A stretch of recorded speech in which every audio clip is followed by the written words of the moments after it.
I like this, man. I got it with this.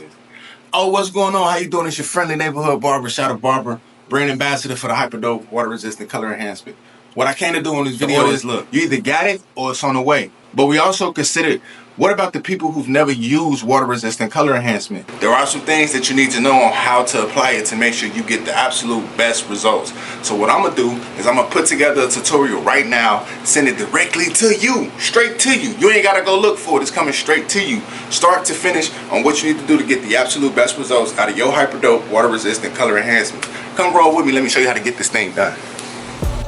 Alright, so starting out, what we're going to do is, after you done put in your foundation cut, what you want to get is you want to get one of these guarded razors and use the thin side. What that's going to do is help you get those flyaways and those hairs that's hanging over the line. You can kind of get them down smoother.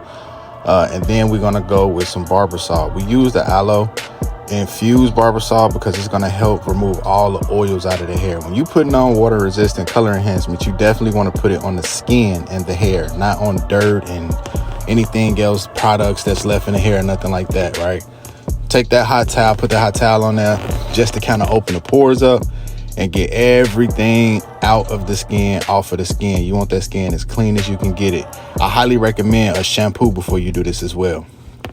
When you dry it after using that towel, you want to use cold air on high. Don't use hot air. Hot air, it doesn't dry. It'll probably make your clients sweat. You got to consider people with hyper sweat glands, things like that.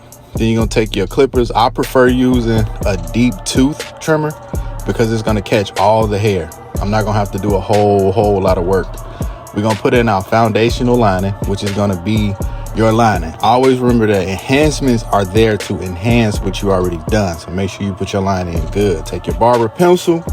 Go over that thing, go over that lining with the barber pencil just to make sure that you get everything to pop.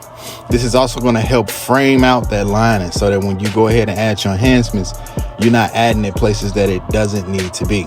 So really what I'm focusing on when I'm putting my enhancements on anybody is their trouble areas. Areas where the hair is thin, areas where the hair isn't coming in as full as I would like it, to make that line look as healthy as possible. Now we put on our first layer of water resistant color enhancement, and then we're gonna follow that up with a fiber. Use a natural hair fiber if you can find one, right? Then once you do that, you're gonna come back and put on another layer of your Hyperdope water resistant color enhancement. The thing is building up layers. You don't want to put on a heavy layer on that first layer because it's just gonna be messy. Then I come back with that cold air again in my comb, and I make sure I get that enhancement deep down in, and I'm actually trying to comb out a little bit of the hair fibers to make everything as natural as possible. I'm really only using the hair fibers so that I can dole out the shine that comes with spraying out of a hair gun, right? Then I'll go back with my deep tooth liners to bring that barber pencil down and kind of fade it in. Then I'm going to go with a fresh razor. Do not reuse razors. That's gross, right? We're going to get a fresh razor, and I'm going to bring everything back to the line. What this is going to do is going to give you that real in-depth look. And for most people, you could be done at this point. But what I like to do is, after I hit it with the razor, I'll dust all of that ash off, and then I'll hit it with the razor again just to make sure that everything is perfect. I try to get my lines as perfect as possible because, you know, I'm a perfectionist in that way. That's what I like to do. So at this point, you're really done. But then I take that wipe test just to show your clients that once everything is dry, it's going to stay there. You don't have to worry about it. For best results with the water, I do recommend letting your enhancements dry for 10 to 15 minutes just to make sure everything is all the way set and it's staying the skin. Then you can go ahead and you can show them a water test, or if you got somebody getting dreads done, they can go get their hair done or whatever, and they don't have to worry about the enhancements coming out. These are just some more examples of it. This is after it's set for 10-15 minutes. This one's set for like 20 minutes, 30 minutes.